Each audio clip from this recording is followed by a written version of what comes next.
Assalamualaikum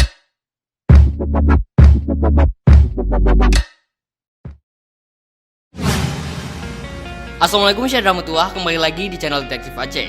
Pada video kali ini, kita akan bahas sniper paling mematikan dalam sejarah Aceh.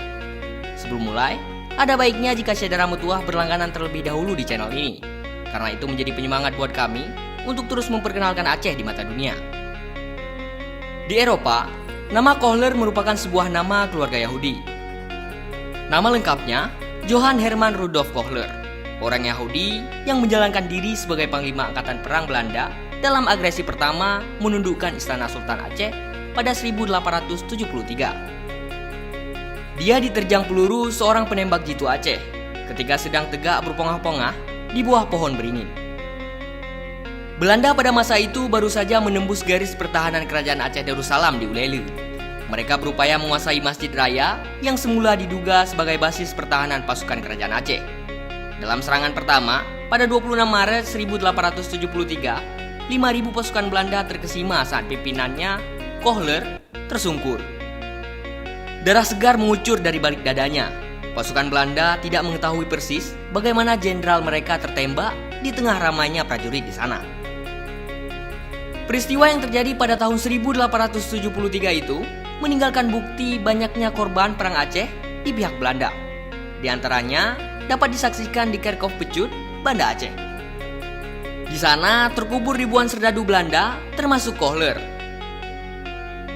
Kembali ke cerita, yang menjadi pertanyaan adalah siapa sniper jitu yang menembak Jenderal Kohler tepat di jantungnya. Peristiwa tewasnya Jenderal Kohler oleh seorang sniper ini menggemparkan seluruh pasukan Belanda yang ada di Aceh dan juga seluruh dunia, terutama Eropa. Sniper ini diketahui seorang remaja dari Laskar Aceh yang berusia 19 tahun dan bersembunyi di belakang reruntuhan masjid yang tidak diketahui oleh Kohler, yang pada saat itu sedang memegang teropong. Sniper misterius penembak Jenderal Kohler hingga saat ini masih menjadi misteri. Banyak orang dan media berspekulasi tentang sniper misterius ini. Namun secara mengejutkan, seorang cucu Tengku Imum Lungbata yang telah berusia 68 tahun mengaku bahwa sniper itu adalah kakeknya. Tengku Imum Lungbata memang seorang pejuang Aceh pada waktu Kohler dan pasukannya mendarat di Aceh. Ia merupakan pemimpin kemukiman Lungbata atau seorang ule balang yang bernama asli Tengku Nyak Raja, dan ia juga anak dari Tengku Cik Lungbata.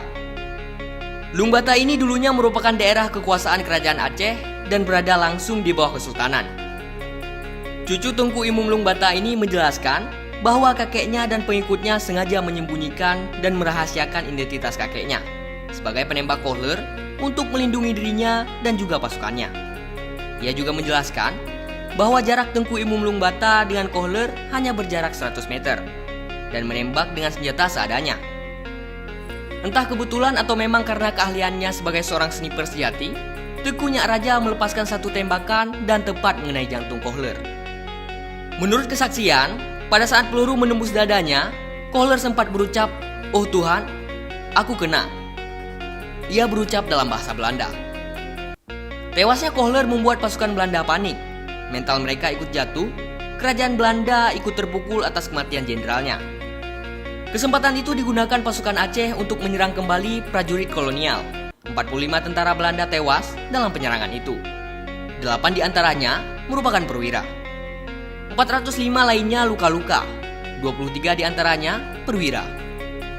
Pasukan Belanda melarikan diri ke Pantai Cermen tanggal 23 April 1873. Pasukan Belanda mendapat izin dari pemerintah Hindia Belanda untuk meninggalkan Aceh. Agresi pertama Belanda ke Aceh gagal total. Mengenai lokasi penembakan itu, sebuah riwayat menyebutkan lokasi tewasnya Kohler diyakini di bawah pohon gelumpang di sisi utara Masjid Raya Baitur Rahman. Nah, Syedara Mutuah, begitulah kisah singkat mengenai sniper misterius yang menumbangkan Kohler. Koreksi di bawah jika ada kesalahan penyebutan atau apapun itu. Sekian pembahasan kita dan sampai bertemu di video berikutnya.